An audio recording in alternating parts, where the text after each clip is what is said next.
Who's just jumped on my back? Who is it? Oh, it's Sales. Okay.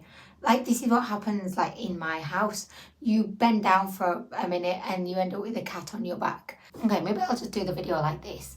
Okay, so I just wanted to give you a little bit of an update, because if you watch my video where I was asking a question about, like, when is the right time to let your kids know that Father Christmas is not real? When is the right time? I don't want to be lying to my kids anymore, is the real truth. So along with, you know, these kind of lies, let's face it, because they're not bad lies, they're kind of like magical lies, you know, to try and make our kids' childhoods like magical. Another kind of, you know, like, I don't want to say lie, because I don't want to, it sounds like then I'm bashing people and including myself, because parents are not lying maliciously. Like, we only lie, well, we're not lying, no, it's just like a fabrication about reality, you know, like, and it's fun. It's like, oh yeah, you know, Father Christmas, the Tooth Fairy, the Easter Bunny. But I don't know, I just want to be like as real and honest with my kids as possible. They are 7 and 9 now, so, you know, they've had many years of really, you know, being able to like embrace and believe in the magic of like Father Christmas and these figures that, you know, when you really think about it, you think, well, do they really exist? Like, well, how does this work? I don't know. But I'm very reluctant to like shatter this illusion of like magic for my boys, because let's face it, as you get older, there's very few things in life that are actually like magic. So I don't know, I want to like keep things like fun and magical for them, but at the same time I can't keep the facade up for much longer, to be honest. Oh my god, my cats. Come on, Salem, are you going out, girl? So anyway, in my video, I didn't really touch upon the Tooth Fairy, but if you think about it, the Tooth Fairy is like this very similar, like, well, basically, it's just another mistruth that we tell our kids to create magic. Well, Alex's tooth fell out. Oh God, what's going on now? So last week, one of Alex's teeth fell out, and I was like, oh, we'll have to put it under your pillow, and then the Tooth Fairy will visit. And like inside, I'm just thinking, oh, the fucking Tooth Fairy, like, fuck her, like literally fuck her. It's me who putting money and Bakugan and Pokemon cards under the pillows. Like, fuck the Tooth Fairy. Like, why is she getting all the credit? And also, if you really think about it, like the Tooth Fairy, like, we think it's very magical, but it's actually quite creepy, you know? To imagine that you've lost a tooth and you put it under your pillow, and then in the middle of the night when you're fast asleep, the Tooth Fairy, who is she? Like, where's she from? Like, what's her background? Does she have a criminal record? She somehow gets into your house with the intention of taking your tooth. Why does she need your tooth? What's she going to do with it?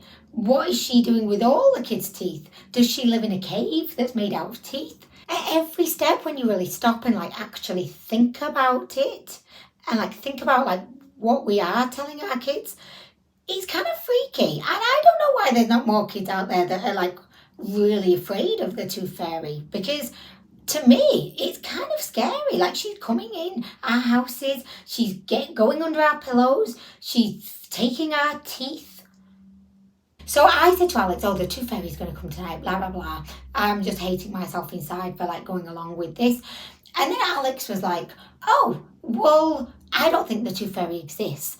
And oh my gosh, I felt a real sense of like happiness. I was like, oh my gosh, we could get rid of the Tooth Fairy. This is wonderful.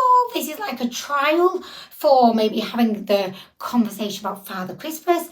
So I said to Alex, I said, okay, so what evidence do you have that leads you to this decision?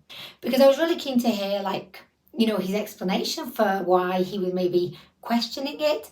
And he just said to me, I just don't think she exists, because like, how is she getting round and like getting in everyone's houses, and how does she even know whose teeth have fallen out?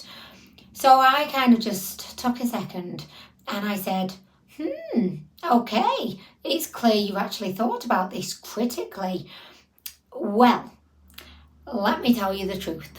And I just said it. I just said, the tooth fairy does not exist. Well done, Alex. Well done. She does not exist. Andreas was in the back. So then Alex shouted over to Dre, the tooth fairy doesn't exist. And Dre was just like, it was literally like, I'll show you. I'll do it. This is a reenactment, a re-dramatization of what happened. So Dre's in the back just doing some drawing. And he just went, yeah, I know she doesn't exist. I've known for ages. And I'm thinking to myself, what? So they're kind of, they've known, but they've just been going along with it. Maybe they think that me and Honey don't know. Like, could you imagine? Like, maybe our kids are critically thinking these things, and they have kind of come to the conclusion that the Tooth Fairy, the Easter Bunny, Father Christmas, they don't exist. But best not tell our parents because they may not know. Like, they genuinely believe they do exist. So we can't spoil it for them. Like, Mum loves Father Christmas. Like, she leaves cookies out for him, and Mum thinks the Tooth Fairy's brilliant. Like, she's texting her when my teeth fall out. Mum's texting the Tooth Fairy. She's got her phone number. She's texting her saying, oh, just to let you know, Alex's tooth has fallen out. Mum is friends with the Tooth Fairy. Now, I can't just tell her that she probably doesn't exist. You know what I mean? So maybe our kids actually know. Or maybe some of our kids actually know. I don't know. But let me tell you this. It was not a surprise to Alex or Andreas. They didn't seem to really care either way if she was real or if she wasn't real.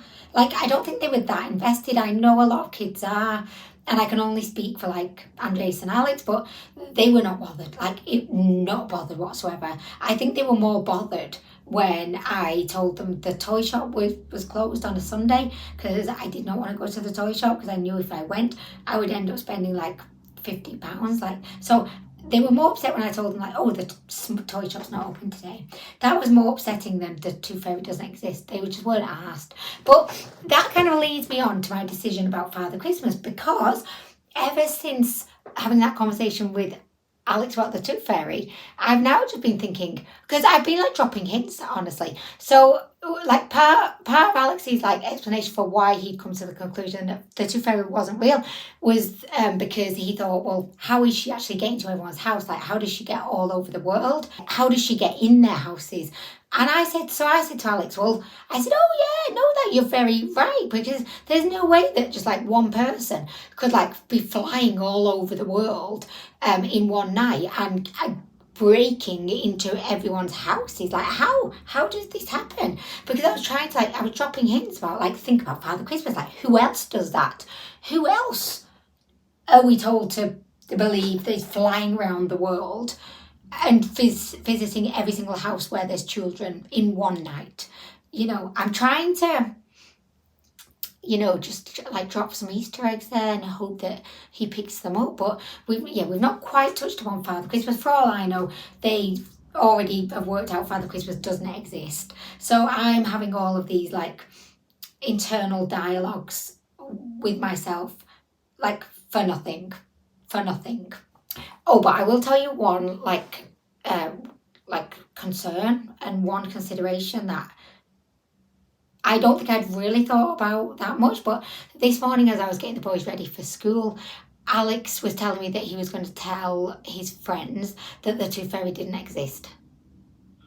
So that could potentially lead me into a world of pain, because I am only responsible for my own children, but what I don't want is for them to like break the illusion for other children who maybe don't want the illusion to be broken for them, or their parents want to continue, you know. So I feel like, oh my gosh, I'm really worried, because I'm hoping that Alex won't say anything. Like I said to him repeatedly, and you know, I probably over-explained it a bit because I always do, but I said to him, please don't tell any of your friends. This is something that not everybody knows. Children need to find out at their own time, and they really need their own mum and dad to tell them. It's very important their own mum and dad tell them this info. So, and then he kind of agreed he wouldn't tell anyone, but then he did say he was going to ask his teacher if the Tooth Fairy was real. So I said, okay, do that, but ask her very quietly and when no other kids are around. And yeah, that's fine. But don't go telling everyone, like, don't announce to everyone. I'm really hoping that you won't. But Alex can be a bit of a loose cannon, so you just never know. So anyway, yeah, I don't want to like, I don't like, this is just like my kids. I don't want to meddle in anyone else's, like, what anyone else is doing with their kids. So I hope there's not an influx. But at the end of the day, right, even if Alex did say to them, well, yeah, the tooth fairy doesn't exist, then they could just say, yeah, the tooth fairy does exist. You know, because if they believe it enough, then they're not going to really believe Alex. And they'll probably go home and ask their parents, and their parents will say either, of course she exists, or maybe it might be their opportunity to actually have that discussion and say, well, you know what? No, she doesn't exist. Or probably like the best way I think to approach it would be, what do you think? Like, do you think she exists? She exists? Like, how would you feel if she didn't? How could you maybe try and find out if she exists? I don't know.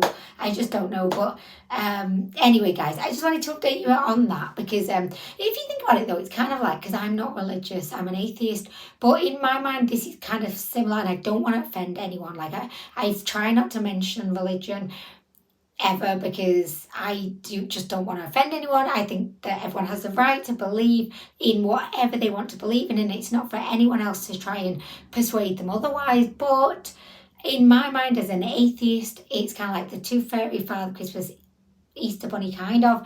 It's kind of like there's no evidence for it. Like, show me your evidence and maybe I'll believe. But that's why I think of God. Like, it could be like if Alex said to a child in his class, there's no such thing as God, like God doesn't exist, and then the friend who maybe is religious, they would answer back, well, God does exist. So, but there's no evidence. Do you know what I mean? Really. So, but they would be having this back and forth, and to me, that's just very similar to the Tooth Fairy conversation and Father Christmas. I don't want to offend anyone, and I really hope I've not. So, because I respect everyone's beliefs, and everyone should believe in whatever they want to believe in because it's your life. It's not my life, it's your life. I believe in what I believe in, and you believe in what you believe in, and then we'll all be happy. I just want people to be happy at the end of the day. That's all that matters. I just want people to be happy. It's not for anyone else to try and impose their views on anyone else. So anyway, guys, I am going to go. But yeah, thank you so much for, as always, watching. And I hope to see you in the next one.